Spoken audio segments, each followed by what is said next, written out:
Basi tunamshukuru Mungu kwa ajili ya siku ya leo.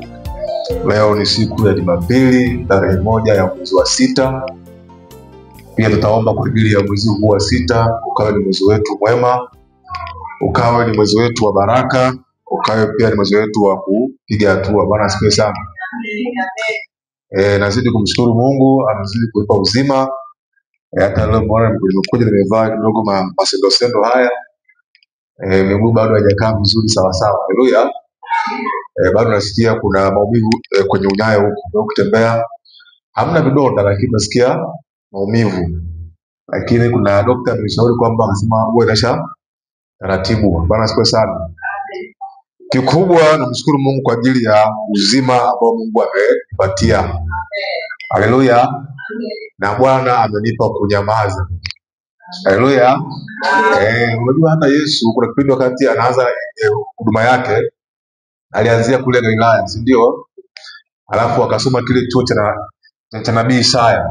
Alafu wakamshika wakampiga. Pale pale ndio muda umeisha kuongea.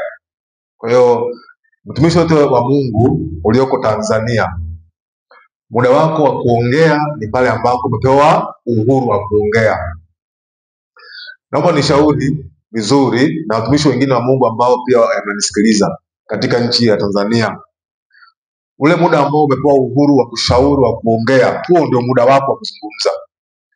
Ule muda ambao mazingira yanakuruhusu kuongea, ndio muda wako wa kuongea. Utajuaje kama muda umeisha? Utaanza kuziona laana zinaingia. Utaanza kunaingia mateso na vurugu. Ukiona hivyo, basi ujue ni wakati wa kunyamaza. Lakini nyamaza ya Mungu sio kuwa bubu. Unaongea kwa nini? Kwa lugha za rohoni. Bwana asifiwe sana. Kwa hiyo namshukuru Mungu amenipa kunyamaza, lakini bado nitaendelea kuzungumza kwa ajili ya kusaidia wale ambao uko hapa Arusha na wale wa mikoani. Haleluya. Kitabu kile cha Zaburi ya 127 mstari wa kwanza anasema hivi, Bwana asipoijenga nyumba, yeye ajengaye afanya kazi bure. Na Bwana asipoulinda mji, yeye aendaye akesha bure. Pamoja na yote, anayejenga maisha yetu ni Mungu peke yake. Pamoja na yote, anayetulinda ni Mungu peke yake. Tunaishi katika mazingira ambayo wakati mwingine kabisa unakuwa na wasiwasi na hofu, lakini unajua Mungu yuko upande. Bwana asifiwe sana. Na kabla sijaingia kwenye neno, naomba pia nizungumze tu, nishauri tu na niseme tu, bado naona hali ya usalama sio nzuri. Sio nzuri. Hata pia jana kuna mtu amenipa habari, hata juzi pia tuliona dalili fulani, na hata pia jana pia nikasikia habari kwamba yale magari yale ya wasiojulikana bado yako mtaani, mtaani. Kwa taratibu za nchi yetu hii ya Tanzania, huwezi tembea na gari isiyokuwa na plate number, si ndio? Yaani huwezi leo hii ukaamua plate number alafu katembea na hilo gari barabarani. Na magari yale ni yale tu, aina zile tu ambazo zimenichukua. Kwa hiyo jana kuna ndugu mmoja amenipa taarifa. Bahati nzuri watu wakaanza kureact, si ndio? Watu wakaanza kusema, ndio wale hawa wakakimbia. Kwa hiyo mimi nataka nishauri vizuri. Na hii kabisa naomba nizungumze kwa mamlaka za uchunguzi. Nataka nirudie tena. Mimi ni mtumishi wa Mungu, sio mtu wa siasa. Mimi ni mtumishi wa Mungu, mimi sio mtu wa siasa. Na hakuna mtu aliye nyuma yangu, na hakuna mtu aliyenituma. Na sijatumwa na mtu yoyote. Kwa sababu nabii nyingi nimezitoa ambazo hata hazihusiani na mambo ya siasa. Nimeongea kuhusu habari ya moto. Nani yuko nyuma yangu? Kwamba kutakuwa na majanga ya moto, watu kuunguliwa nyumba. Nyinyi kabisa mmeona mwaka jana 2024, nyumba inaungua Kariakoo kule. Simeona sana. Nani yuko nyuma yangu hapo? Nani yuko nyuma yangu? Lazima ifike mahali Tanzania tujue hivi, kuna watumishi wa Mungu ambao sio wanasiasa. Tunaongelea siasa ili kuwasaidieni mfanye vizuri. hatuna nia mbaya. Niliongea mwaka jana kuhusu gharika za maji, kutakuwa na mafuriko mpaka Arusha huku, mmeona kule Kisongo mafuriko yamekuja kweli. Nani yuko nyuma yangu pale? Hakuna. Nikasema pia kutakuwa na vifo vya viongozi, watu waache aina fulani ya maisha, maana ibilisi yuko mbele yao. Nikasema haya, panatokea ajali, wakina nani ule marehemu nani ule ndugu lile, sikaumwa tu, kuna mtu amemuua, si mwenyewe tu, lakini tayari Mungu maji alinionyesha kwamba kuna watu wanaondoka. Nani yuko nyuma yangu? Hakuna. Maana bado kuna ile fikra kwamba huyu kuna mtu yuko nyuma yake. Sasa kwenye haya nani yuko sasa? Radi imepiga wale maaskari wawili kule Berdani kule, na kabisa nilisema naona kuna vifo vya maaskari. Nani yuko nyuma yangu sasa? Sasa naona bado watu wanaje, bado nafuatiliwa, na baadhi ya majibu maswali ambayo walinihoji nimeshawajibu. Haleluya! Yaani ifike mahali Tanzania tujue kwamba tuna watumishi wa Mungu walio wa Kristo na Waislamu. Wapo hizi dini hizi, kwanza Mungu hana dini. Mungu hana dini. Wako watumishi wa Mungu kabisa wa Kristo na kwa Waislamu, wapo kabisa. Wako manabii wa Mungu kabisa katika Ukristo na pia katika Uislamu pia wapo kule. Hawana mambo ya uchawi, hawana. Sasa ifike mahali wa Tanzania na serikali na viongozi watu wajue kuna watumishi wa Mungu wa kweli, lakini pia wako wa mchongo, na wanaoharibu kazi ya Mungu ni hawa mchongo hawa ambao wanafanya nini hizi biashara hizi, wanawatapeli watu. Sasa inakuwa kwamba sasa watumishi wote sio, hapana, tupo wa kweli na matendo si yako kabisa yanaonyesha, si ndio? Maana mtu mpime kwa matendo yake. Mimi nimeruhusu watu wanipime kwa matendo yangu. Mimi sio mtu wa dhambi. Sina. Mimi sio mtu wa matukio. Nimefumaniwa huku, nimefumaniwa kule, si kuna hiki. Sina huo uchafu, sina hayo mambo. Watu waangalie, njoo pia angalia nabii ambazo huwa nazitoa. Zimenyoka, hazina unajua nimeona tukio hili maana yake hakuna. Nasema naona mauti sehemu fulani, inakuwa vile vile hali kwa nyuma yangu. Kwa hiyo mimi niombe mamlaka zile za uchunguzi. Naomba tu katika haya ninayoongea nielewe, watu wanielewe, lakini pia naiona hasira ndani ya watu fulani. Naona kana kwamba wana hasira, kwa sababu wakati nikiongea natoa unabii, watu walipuuza, wakaona anaongea ujinga huyu ana njaa. Na hata pia kwenye zile komenti za unabii nafikiri mliona matusi ni mengi sana, si ndio? Na sifa ya unabii mara ya kwanza ukitoka lazima watu waudharau. Ndivyo ilivyo. Watu walipuuza. Sasa watu wameona sasa mambo yanafanyaje, inatokea, inakuwa. Nitabiri hapo kuhusu habari ya kule Kenya kunatokea vurugu, si ndio jamani? Wale ambao tulikuwa hapa, si ndio? Mliona haya Kenya wamenituma.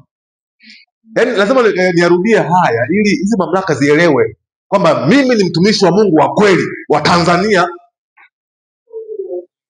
Bwana asifiwe sana.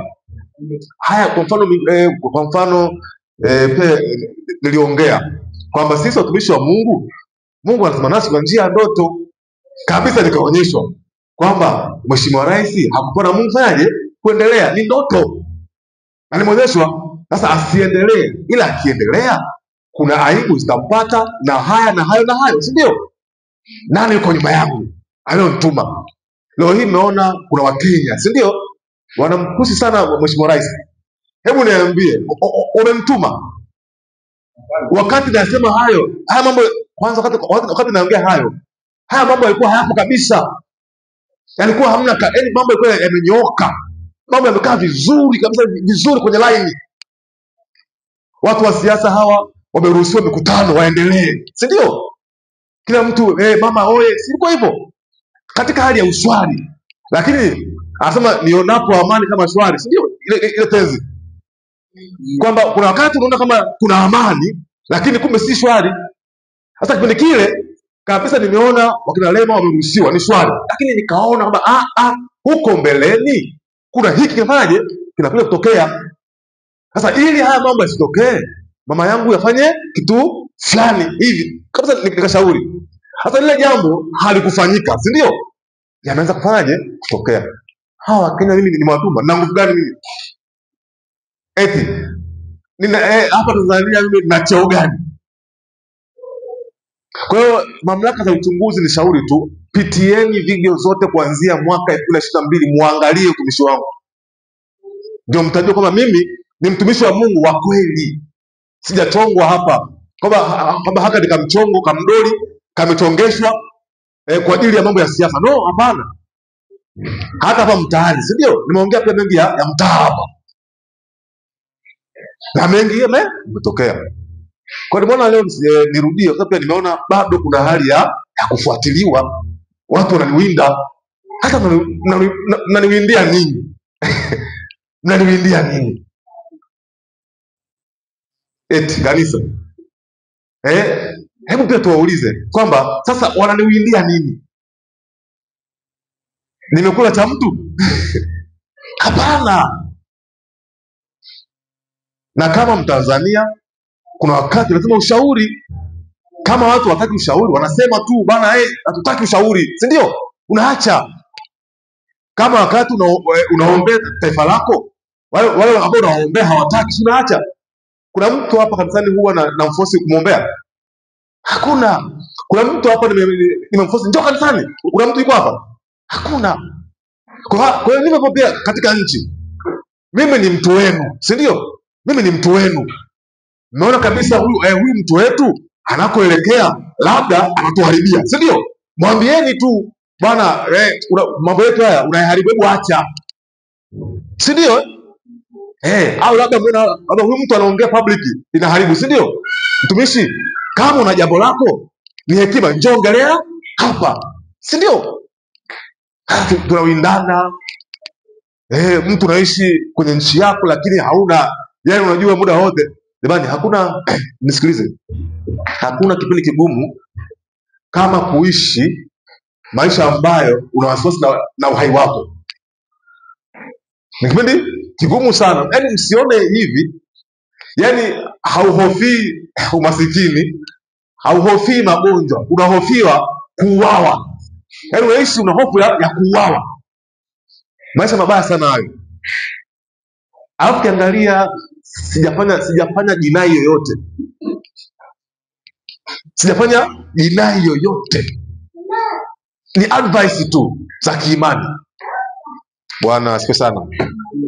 Haleluya. Lakini pia muombe pia hawa watu, Mungu pia wafungue. Wakati mwingine pia watu wanaanza kama maje, umefungwa nini?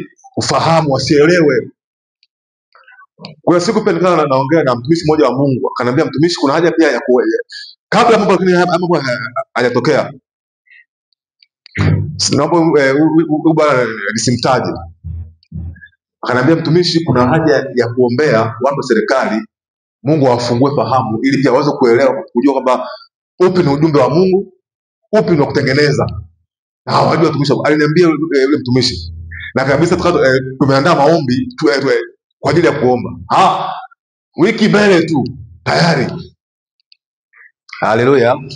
Kwa hiyo pia tuna haja ya kuombea haya mambo ili yasiendelee. Bwana asifiwe sana. Lakini pia wale ambao pia mna mahusiano kule kwenye mamlaka, mueleweshe. Wale ambao mna mahusiano kule na Mheshimiwa Rais na Waziri Mkuu, mueleweshe ili waweze kujua, si ndio? Ili mtu aelewe, si lazima aeleweshwe. Mueleweshe. Najua kabisa hapa na wanangu hapa mna mahusiano na Waziri Mkuu, na wanangu hapa mna mahusiano na Mheshimiwa Rais. Muelewesheni kwamba haya, mimi ni mtumishi wa Mungu wa kweli, na historia inafanyaje, inasema kabisa si ndio? Kila mtu ana historia yake hapa. Bwana asifiwe sana. Basi naomba tuingie kwenye somo kidogo hapa, alafu tuingie kwenye kushiriki meza ya Bwana. Somo linaitwa mafuta ya Roho Mtakatifu. Mafuta ya Roho Mtakatifu. Bwana asifiwe sana. Yesu alipewa kitabu akasoma wakati anaanza huduma yake, akasoma kitabu cha chuo cha Isaya 61 mstari wa kwanza na pili, akasema roho ya Bwana, soma, roho ya Bwana i juu yangu. Soma, roho ya Bwana Mungu juu yangu, ndio sababu Bwana amenitia mafuta wahubiri wanyenyekevu habari njema. Roho ya Bwana i juu yangu, amenitia mafuta ni wahubiri wanyenyekevu habari njema. Ishia hapo. Kila mtendakazi duniani lazima apakwe mafuta. Lazima apakwe nini? Mafuta ya Roho Mtakatifu. Naomba mnisikize vizuri hapa. Mafuta hayakanyagwi. Wale ambao mnakwenda huko kwenye baadhi ya madhehebu, mnaenda mnakanyaga mafuta, mnachukua laana. Naomba mnisikilize watu wa huduma ya Kristo. Ukisoma kitabu kuanzia kitabu cha Mwanzo mpaka Ufunuo, hakuna mahali hata sehemu moja ambako mafuta ya upako yanakanyagwa hata mara moja. Mafuta ya upako ukikanyaga unachukua laana. Nachukua laana. Maana miguu yetu hii imepewa kuwakanyaga nge na nini? Na nyoka, shetani. Sasa mafuta ya upako ukiyakanyaga, maana yake ni Mungu fanyaje? Umemkanyaga. Yaani wito wa Mungu umemkanyaga. Na Mungu kimkanyaga, ambacho kwa utaona laana na kufuata. Watu wote ambao mmeshawahi kwenda mahali fulani mkakanyaga mafuta pasipo kujua, njoni muangalie baada hapo maisha yamekaaje. Kwa sababu haya mambo ni mambo ya uungu. Mafuta ni mambo ya uungu. Hili ni doctrine, theology hii. Mambo ya uungu haya. Kwa hiyo ili mimi naenda kufanya kazi, labda nakwenda kufanya biashara mahali fulani. Mtumishi anapokuombea, labda ni Mama Sesi hapa anakuombea, anakupaka mafuta ili Roho Mtakatifu akae juu yako, ili ukienda kule upate nini? Kibali. Naelewa vizuri eh? Wachungaji wanapakwa mafuta ili wafanye kazi ya Mungu, ili weje Roho ya Bwana Mungu iwe nini? Juu yao.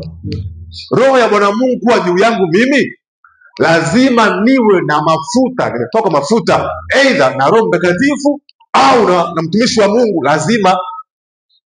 Ndio maana mtu ambaye ametoa mafuta anakuwa ana upako, na mtu mwenye upako mambo yake huwa hayafeli. Kama yanaanguka, lakini hayaangukagi. Kwa sababu gani? Ana upako. Mafuta nani? Ya Roho Mtakatifu. Ndio maana huwa sishauri mtu aende afanye jambo pasipo kutiwa mafuta ya Roho Mtakatifu. Yesu anasema hivi, Roho ya Bwana i juu yangu, amenitia mafuta. Jesus, Yesu mwanzilishi wa Ukristo, kabla kazi hajaanza anasema Roho wa Bwana yuko wapi? Juu yangu. Ili iweje? Akamtia mafuta ya nini? Aende akafanye injili. Kwa watu gani? Masikini. Ndio maana masikini wote duniani hawamkatai Yesu.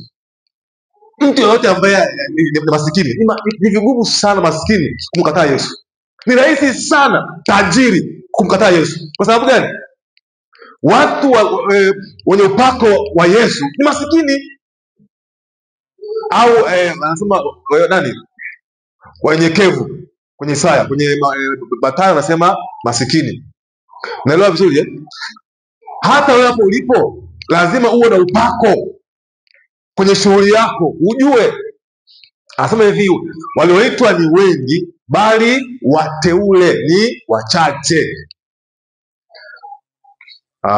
Okay. Hebu niongee kimwili. Kwa mfano, mtu aliyepaka mafuta, manake huyu mafuta manake ni mteule. Ni mtu aliyeteuliwa au aliyechaguliwa na mamlaka. Ukisikia Bwana, Bwana ni mamlaka, majeshi ya mbinguni. Kwa mfano kiongozi wa nchi akipatikana, si anaapishwa ili iweje? Anakuwa nini? Mamlaka. Kwa mfano katika nchi yetu hii ya Tanzania tuna rais, tuna waziri mkuu, tuna makamu wa rais, si ndio? Tuna wakuu wa mikoa. Wale wote wale wana mafuta ya nchi, wana upako wa nchi. Ndio maana anaweza akafanya zuri au baya kwako. Mtu mwenye upako ana uwezo hata akaongea jambo, hilo jambo likafanywa hata kama ni baya. Kwa mfano, Yesu alikuwa anasikia njaa, akaenda mahali akauona mti umestawi kweli, ule mti kwenda ule mti kuangalia hivi, hauna matunda, akaulani. Kuanzia leo huu mti matunda kwako hayataonekana kwako tena. Kauambia mti, lakini aliyesema ni mtu mwenye nini? Mwenye upako, ambaye ana mamlaka, majeshi yako nyuma yake. Mti ule ukafanyaje? Ukawa umekauka. Ule sio unabii, ni mtu mwenye mafuta, mwenye upako, amesema neno. Mimi kuna vitu nikivizungumza hapa, hata kama si Mungu ameniambia, kwa sababu tu nina mafuta, lazima viwe, lazima viwe. Kwa sababu gani? Okay, hebu tusomee kitabu cha Wafalme, Wafalme wa kwanza,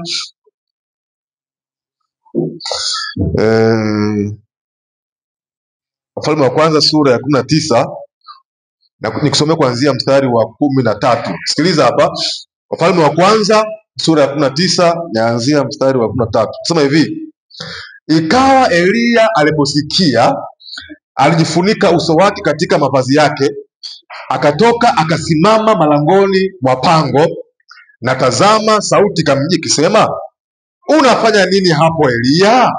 Akasema, nimeona wivu mwingi kwa ajili ya Bwana Mungu wa majeshi, kwa kuwa wana wa Israeli wameacha maagano yako na kuzivunja madhabahu zako na kuwaua manabii wako kwa upanga, nami nimesalia mimi peke yangu.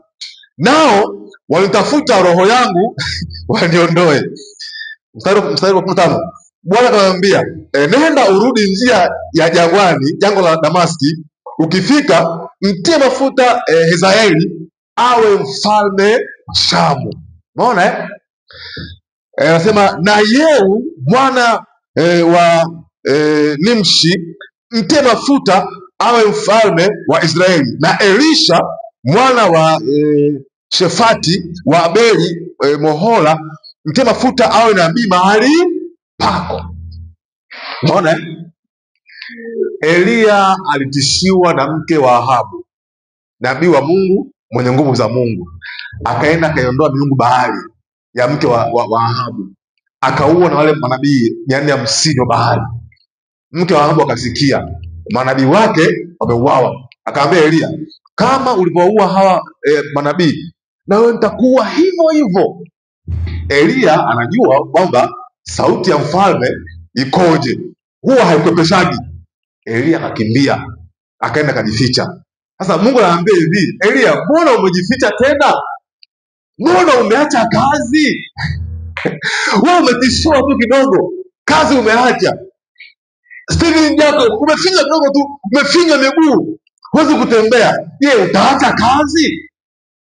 Eliya yeye alifanya hivi, Bwana basi ino mtu mwingine. Kwa hiyo Mungu akamsikia, akaambia basi okay, ni hivi, kamtie Elisha mafuta achukue nafasi yako, alafu Yehu awe mfalme wa Israeli na Israeli awe mfalme wa Shamu. Njoo angalia historia ya Elisha, mtu mwenye upako. Mpaka siku Elisha anakufa, mifupa yake ile ukigusa hivi unapona magonjwa. Mtu mwenye nini? Mwenye upako. Kama angalia Yehu katika utawala wake, hakuna miungu Baali ilikaa mbele yake, hakuna uovu ulikuwa mbele yake. Kwa sababu gani? Alikuwa na nini? Ana upako wa Mungu. Upi? Wa Eliya. Umetokea wapi? Kwa Mungu. Katika uungu hatufanyi kazi bila nini? Bila upako. Katika Mungu hatukurupuki. Kuna vitu hata nikiona kwa Sara hapa ni havifai, si ndio? Kama ana upako namwacha kwanza, namwacha. Kwa sababu gani? Najua huyu kuna upako anao kwa ajili ya Mungu. Kuna vitu hata kama mimi navipenda sana labda kwa Sara, lakini Mungu havipendi, inabidi tu mimi nimwambie Sara, hebu acha hivi vitu. Kwa sababu gani? Kwa Mungu havina nini? Havina upako. Mtumishi yote wa Mungu au Mkristo anatakiwa atembee kwenye upako wake. Hazaeli ameitiwa upako wa kifalme Shamu. Yeye ni mfalme wapi? Wa Shamu, sio wa Israeli. Wewe ni mfalme wa wapi? Nanisikia vizuri Elisha alikuwa nabii, maana manabii pia huwa fanyaje? Wanatoa mafuta kwa ajili ya Israeli. Wewe ni mfalme wa wapi? Nabii wa wapi? Mafuta yako yanasema wewe ni wa wapi? Kabisa kuna watu wanatakiwa wawe viongozi, labda wa kwa Murumbu hapa, lakini wenyewe hawajitambui. Nafasi ile wanachukua watu wengine. Kabisa kuna watu wanatakiwa wawe viongozi wa nchi, ila tu ni waoga. Uoga tu. Nafasi ile yafanyaje? Na mtu na kabisa Mungu anaruhusu. Maana Elia aliogopa. Aliogopa kama wewe umeogopa, basi mpe Elisha, sio muoga. Elisha wanamjia, majeshi yanamjia kuja kumua, mengi sana yamejaa. Mbrani yule nani, mtoto wa kazi anaambia Elisha, wamekuja. Elisha, tukimbie, wameshakuja. Hapa hakimbii mtu hapa. Walio nyuma yetu ni wengi kuliko walio mbele. Kwa sababu gani? Upako huwa unavuta. Mtu mwenye upako anaweza asiwe na mahusiano na mtu yoyote, lakini saa ya Bwana ikifika, dunia nzima inaamka juu yake. Ukiwa na upako wewe wa biashara, popote pale biashara unafanya, popote pale. Jambo hivi, wewe ni Mtanzania, nimekutia mafuta Tanzania, fanya biashara Mbeya, itaenda. Fanya Mwanza, itaenda. Fanya kila mahali. Kwa sababu gani? Una upako wa nchi wa biashara. Si unanielewa vizuri? Bwana asifiwe sana. Kwa nini wengine wanafanikiwa, wengine hawaendi? Hawana upako. Sasa upako unaanzia wapi? Cha kwanza unaitwa. Cha kwanza unaitwa. Mtumishi anapofundisha asikia ndani yangu kuitwa. Najisikia mimi kuanzia leo nifanye kitu fulani hapa kanisani. Ndio mtu unasikia ndani msukumo, unausikia wito huo unakuja huo. Kuna mtu juzi alipigia simu akaniambia, mtumishi, naomba uniambie wito wangu. Nikamwambia, wewe fanya tu mambo ya Mungu, wito utausikia tu. Aliambia, mtumishi, hebu nisaidie, wewe una karama ya kuonaona, hebu nisaidie nijue wito wangu. Nikamwambia hivi, ili kujua wito unakuja automatiki wenyewe tu. Unakujaje? Saa ile unafanya mambo ya Mungu, unatoa zaka, unaabudu, unakuja wenyewe tu. Unasikia nani? Unasikia ndani msukumo. Kuna vitu unaweza kuviona wengine hawaoni. Kwa mfano tumekaa hapa hivi hapa kanisani, kuna vitu hapa kanisani haviko sawasawa, wengine wote hamuoni, ila kuna mmoja ameona. Naelewa yaani kuna vitu hapa kabisa mimi nikiangalia naona bwana tu pako sawa sawa hapa. Bwana tu pako okay. Ila kuna mmoja hapa pako sawa sawa. Wito anaitwa. Haleluya. Bwana sasa hata pia katika mambo ya uongozi wa kanisa, wa mtaa, ukoo, kiongozi humchagui kwamba kuanzia leo hii wewe ni kiongozi.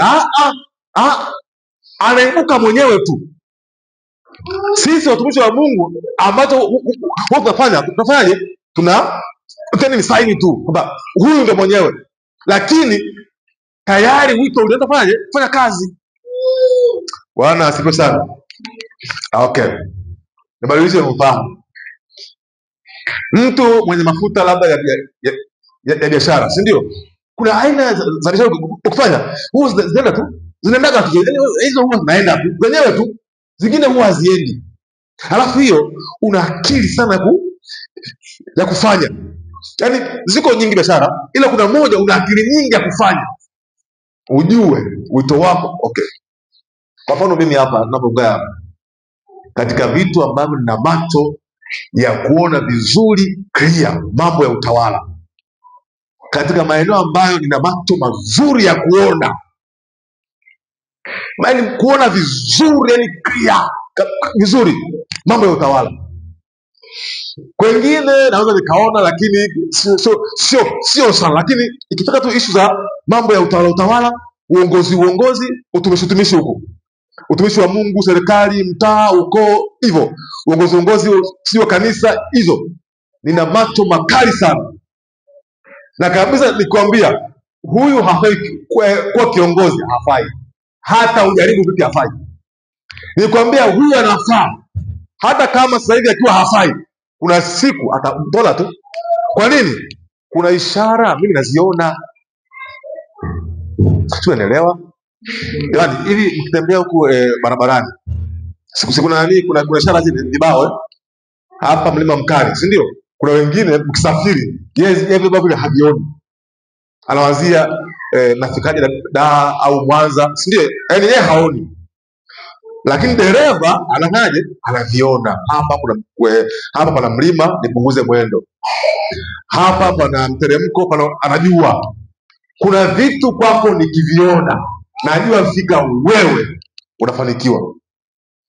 Kuna vitu kwako nikiviona, najua bwana ufanikiwi mpaka uondoe hivi vitu, mpaka vitoke, ndio unafanikiwa. Sasa wengine hawaoni. Kwa nini mimi naona? Kwa sababu Mungu ameniita katika hilo eneo na upako wa kuona na mamlaka ambazo zinanisaidia kuona. Bwana asifiwe. Bwana asifiwe sana. Mimi ningeweza kujiita nabii, si ndio? Kwa mbona hapana, si ndio? Kwa nini nimeacha? Najua kabisa kuna ishara ambazo niko nazo hazinipi kuwa nabii hata mara moja. Hata ndio naona roho ya unabii iko ndani yangu, lakini utumishi wa nabii haupo. Wengine wakiangalia sema huyu nabii, yani sawa, kwa sababu umeona. Haleluya, Bwana asifiwe sana. Kwa hiyo Elisha alitiwa mafuta. Mafuta maana yake nini? Ni uteule. Katika Agano Jipya ndio Ukristo. Ukristo maana yake ni mpaka mafuta. Yesu aliandaa watu wa Kristo ili waongoze ulimwengu.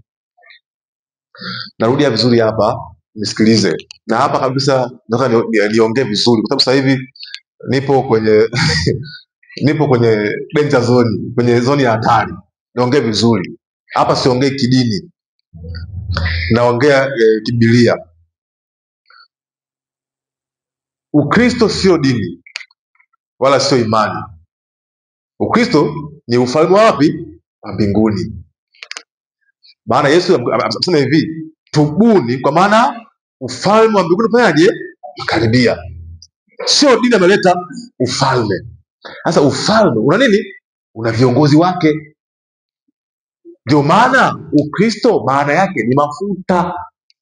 Wapakwa mafuta ni wateule. Mkristo ni mteule, sio mdini, sio mtu wa imani. Ukiona mtu sasa hivi Ukristo ni dini, amekosea, hajui huyo.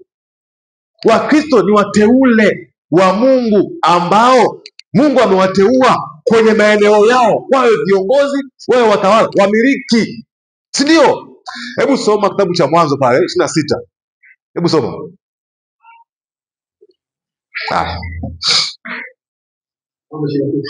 Mwanzo sura ya kwanza mstari wa 26.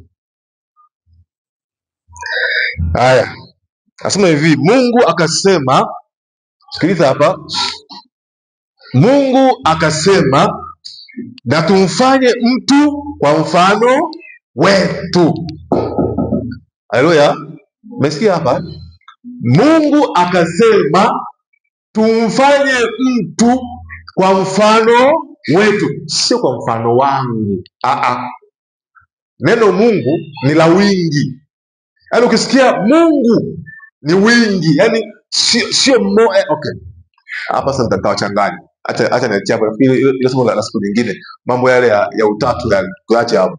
Lakini na tumfanye mtu kwa mfano wetu. Mungu ni nani? Ni mtawala, si ndio? Kwa hiyo anayefanywa kwa mfano wa Mungu ni nani? Ni mtawala huyo. Mungu ni muweza. Kwa yule anayemfanya nini ambacho anapewa? Anapewa uweza, si ndio? Mungu ni mwenye nguvu, anaitwa nini? Anaitwa Elohimu, muumbaji. Kwa hiyo anayemfanya pia anaumba magari, nyumba, viti, ni mtu amefanya. Umeona Anasema Mungu akamuumba mtu, anasema kwa mfano wetu na kwa sura yetu wakatawale. Anataja hapa samaki baharini, ndege wa angani, wanyama na nchi yote pia. Kwa hiyo kumbe sisi, mimi na wewe, tumeumbwa ili weje tukatawale. Nini? Ndege wa angani, sio kuwatawala watu makosa. Mtu atawaliwi, mtu anaongozwa. Ndio makosa ambayo hii yapo katika mataifa haya na makanisa. Mtu anaongozwa, anapewa njia. Mtu hatawaliwi, mtu hamilikiwi. Mimi sasa hivi namiliki watu 5, watu 10. Unaongoza watu 10. Kwa hiyo hapa sasa anasema hivi, mkatawale, anasema samaki wa baharini. Kwa hiyo vitu ambavyo viko wapi? Baharini. Mfanyaje? Vitawale. Ndege wa angani, vya angani, wanyama na nchi yote pia, na kila chenye kutambaa kitambacho juu ya nchi. Lakini sio watu. Kaangalie wewe hapo ulipo, ugomvi wako na watu, wataka kumiliki mtu, kumtawala mtu. Kaangalie maugomvi yote ya nchi, familia, ukoo, ni mtu anataka kuwamiliki watu. Mtu amilikiwi nyinyi. Jamani, mtu yote ambaye amezaliwa akiwa physically fit, akiwa timamu kimwili, na nisikia vizuri lugha rahisi, hakuna mtu ambaye, hakuna mjinga duniani, ila tu kuna wenye bidii za maarifa, na wewe ukitia bidii unakuwa sawa sawa. Naelewa vizuri Duniani hamna mjinga, hakuna mjinga duniani. Atumpeleke shule afute ujinga. Hakuna mjinga duniani, hakuna. Sikashi falsafa za watu, lakini hamna mjinga. Hebu nikuulize, yule bibi yako ambaye hakwenda shule, alimlea mama yako au baba yako, kakiwa kamezaliwa kadogo mpaka anakuwa mtu mzima, anakuzana na wewe, huyo bibi amesomea wapi? Ni mjinga? Angekuwa mjinga usingefikia hapo, si ndio? Ndio. Yaani kuna vitu watu wameingiziwa kichwani ili nini? Watawaliwe. Hamna mjinga, ila sasa kuna watu sasa wanawafanya watu wawe wajinga ili weje wawamiliki. Unaelewa vizuri Hata pia sisi kwenye ndoa, usijaribu kumiliki mke wako au mume. Huyu nammiliki, mipaka. Acha wewe, utaingia kwenye shida hata mara moja. Kaangalie mashida ya ndoa. Kaona tu mtu anapitia mipaka, kwanzia leo hapa. Wewe hatuendi hivyo. Unamshauri, unamwambia wife, sikiliza, hii njia sio nzuri, iacha. Unamwambia bwana, sikiliza, huku ni kubaya, kufai, alafu namwacha. Usianze kumwekea mkingamo, vizingiti, panaibuka vita hapo. Na vita ikiamka tu, lazima kuna nini? Kuna mauaji, kuna athari. Hatumiliki nini? Watu, vitu. Kaangalia watu ambao duniani wafanikiwa, wanajua kumiliki nini? Maeneo yao. Bwana asifiwe sana. Haleluya. Niomba leo niishie hapa. Nafikiri wiki ijayo tutaendelea vizuri. Leo ni siku ya kushiriki meza ya Bwana, na tunashiriki hii meza ya Bwana kwa ajili ya kulitimiza lile agano ambalo Yesu ametuachia. Kitabu kile cha Mathayo.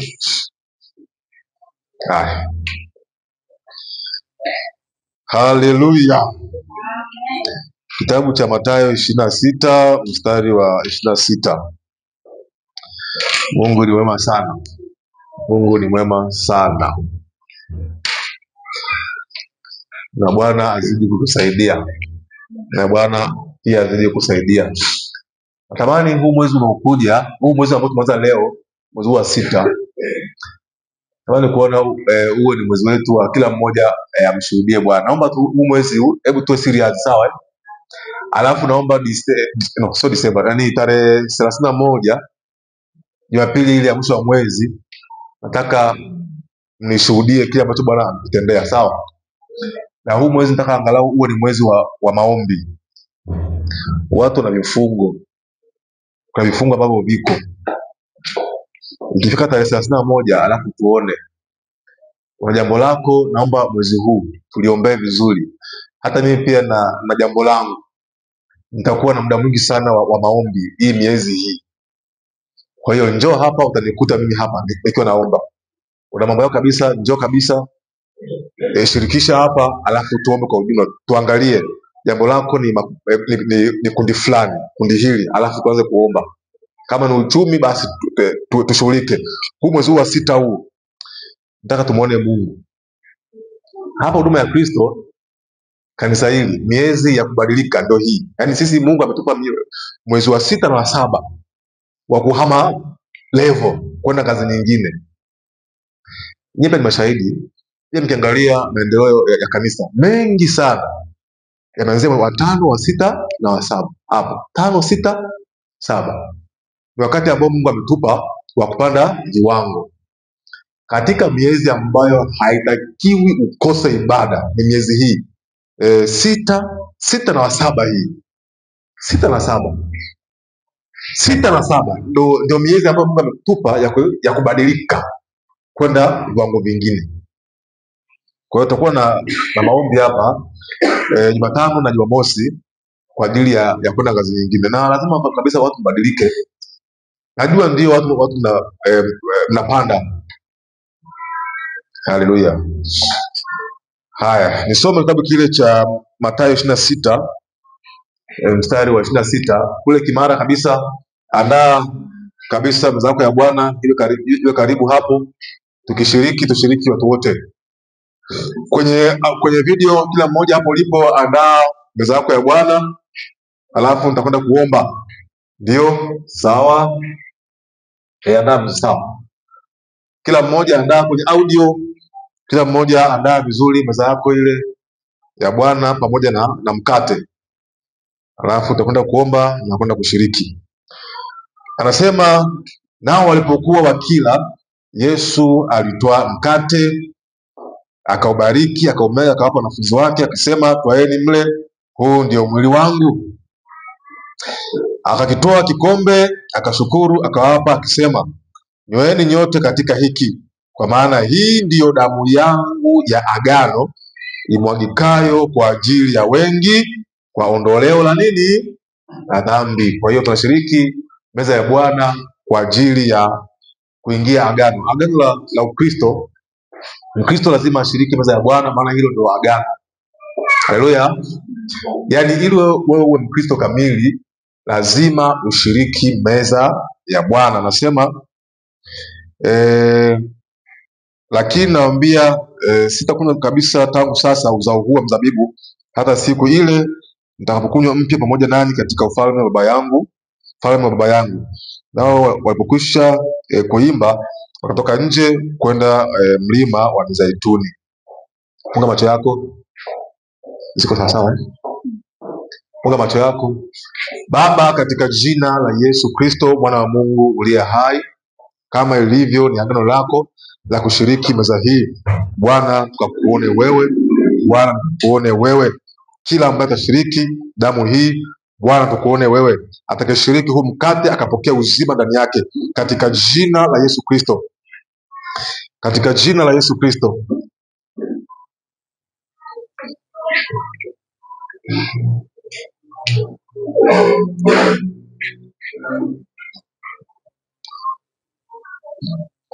Tunapokea uzima, tunapokea uhai, tunapokea uzima, tunapokea uhai, tunapokea uzima, tunapokea uhai, tunapokea nguvu zako Bwana katika jina la Yesu, amen. Basi tutaimba tezi moja. Basi naomba tusimame sasa. Nataka tuombe kwa ajili ya mwezi huu wa 6 kabisa. Nataka uombe ukimaanisha, kwenye audio, kwenye video. Hebu leo tuombe tukimaanisha kabisa. Ukiwa na uwezo wa kunena kwa lugha, nena kwa lugha, sema kwa lugha. Hebu kabisa funga macho yako vizuri hapo ulipo, funga macho. Hebu tuukabidhi huu mwezi wa 6 mbele za Mungu, ukawe ni mwezi ambao kila mmoja mbele ya Kristo tutamuona Mungu katika maisha yetu, tukamuone Mungu katika maisha yetu, kwa watoto wetu, kwa familia, katika uhai, tukamuone Bwana. Sema, Bwana Yesu, niko mbele zako, ninaomba nikuone wewe katika mwezi wa 6. Sema, Bwana Yesu, ninakuita mwezi wa 6. Baba, nikuone wewe katika maisha yangu. Bwana, nikuone wewe kwa watoto wangu, kwenye mahusiano yangu, katika uchumi wangu, katika afya yangu, ndani ya kanisa hili. Yesu, tukuone wewe. Bwana, nikuone wewe. Mwezi huu wa 6 ukawe ni mwezi wako Bwana wa kunibadilisha nikabadilike katika uchumi na afya. Hebu omba kila mmoja, omba tu Bwana mwezi wa 6. Baba, katika jina la Yesu Kristo, Bwana wa Mungu uliye hai, Bwana Yesu, naomba leo kanisa lako tukuone wewe, kanisa lako Bwana hapa Arusha, mikoani, kwenye audio. Baba, tukuone wewe mwezi huu wa 6. Yes, tukuone wewe Bwana wa amani. Rambo manderianda rabasika, yema kantorianda rabasika, katika jina la Yesu. Renderianda rabasika, makanda rabasika. Bwana, nikuone wewe mwezi wa 6. Yesu, nikuone wewe mwezi huu, kipindi hiki Bwana, nikuone wewe, nikuone wewe Bwana, kanisa langu tukuone wewe. Sema, Bwana Yesu, Bwana Yesu, naomba mamlaka zako zikutane na maadui zangu wanaonifikiria kifo, wanaonifikiria mauti katika uchumi wangu, katika afya yangu, juu ya kanisa hili, kwa watumishi wa huduma ya Kristo. Sema, Bwana Yesu, ninakuomba sasa kwa moyo wangu wote, upikane sasa na maadui zangu wote, kwa jina la Yesu, kwa jina la Yesu. Hebu omba kila mmoja sasa. Bwana, ingilie vita yako, Bwana, ingilie vita yako. Hii vita sipigane wewe, Bwana mwenyewe akashuke. Mantarabasika, yemandarabasika, yakanoriandarabasika. Bwana onekana, Bwana onekana. Yemandarabasika. Jeshi lako la mbinguni Bwana litashuke sasa. Jeshi lako la mbinguni Yesu, mandarabasika, litashuke. Yesu, shuka Yesu, kwenye familia zetu, katika ndoa zetu, kwa watoto wetu, juu ya kanisa hili, katika uchumi, katika fedha. Mandarabasika, yebakantoriandarabasika. Bwana, tukuone wewe sasa katika fedha, katika afya, katika jina la Yesu Kristo, Bwana Mungu aliye hai, katika damu ya Yesu Kristo. Haleluya. Hebu kaa kimya niombe. Baba, katika jina la Yesu Kristo, Bwana wa Mungu uliye hai, mimi niliye mtumishi wako Bwana, ukanipa neema ya kukaa mbele ya watu hawa wa kwenye audio, kwenye video, na hapa Arusha na kule YouTube. Bwana, naomba sasa ukadhihirike kwa nguvu zako. Ninakusihi Yesu, maana hujawahi kuniacha, hujawahi Bwana Yesu kunipita. Na naomba sasa Bwana kwa ajili ya kanisa lako, Yesu, naomba sasa kila aliyeingia mahali hapa, Bwana, mwezi huu akuone wewe. Andarabasika yemantarabasika karabasika. Bwana, ukaonekane sasa, nikaone watu wako ukiwainua, nikaone ulinzi wako, nikaone uzima wako, nikaone uhai kwa watu wako, nikaone viwango vipya kwa watu wako, viwango vipya vya kanisa. Yemandarabasika. Yesu, nakuta leo mimi ni mtumishi wako wa Tanzania, mimi ni mtumishi wako wewe Bwana kwa Muromo hii Baba, mimi ni mtumishi wako Arusha, mimi ni mtumishi wako Tanzania. Bwana, wakuone wewe sasa ya kwamba mimi ni mtumishi wako uliyeniita. Bwana, wakuone wewe, waone mkono wako sasa. Mandarabasika. Bwana, wakasema kwamba wewe utashuka mbele yetu, wewe utashuka mbele yetu, na maadui zetu utapigwa mbele yetu, wewe ukiwa upande wetu. Nami niko mbele ya uso wako, mfalme wa amani, kama ambavyo Petro aliomba kwako, Paulo akaomba kwako, nami sasa naomba kwa ajili ya watu wako walioko hapa Arusha kwenye audio, katika jina la Yesu Kristo. Naomba ushike sadaka yako vizuri, shika na mkono wako wa kulia. Nataka tuombee utendaji. Sadaka hiyo ulioshika ikafanya utendaji. Anasema palipo na hazina yako ndiko moyo wako uliko. Hebu tuombe kwa ajili ya kila mmoja. Shika zaka yako, sadaka shika, alafu hebu omba yale ambayo unahitaji Bwana kutendee. Hebu omba kupitia sadaka ulioshika, Bwana akaonekane sasa, ikawa ni sadaka ya ukombozi ya mwezi wa 6. Baba, katika jina la Yesu, kila mmoja omba tu katika jina la Yesu Kristo, mwana wa Mungu aliye hai. Tumeshika sadaka zetu mikononi mwetu, tumeshika hazina zako, mfalme wa amani, tumeshika hazina. Bwana, wewe haupokei fedha wala mali, bali unapokea mioyo yetu, maana palipo na hazina ndiko moyo ulipo. Bwana Yesu, mioyo yetu tunakabidhi machoni pako, tunakabidhi kwenye meza yako. Bwana, ukaonekane, Bwana ukadhihirike, Bwana ukaonekane, ukadhihirike mwezi huu wa 6. Sadaka hii ikaseme na mwezi huu, ikaseme na wakati huu wa mwezi wa 6, ikaseme kwenye kipindi hiki, na kila mmoja akuone wewe, katika jina la Yesu Kristo, mwana wa Mungu aliye hai. Haleluya, amen.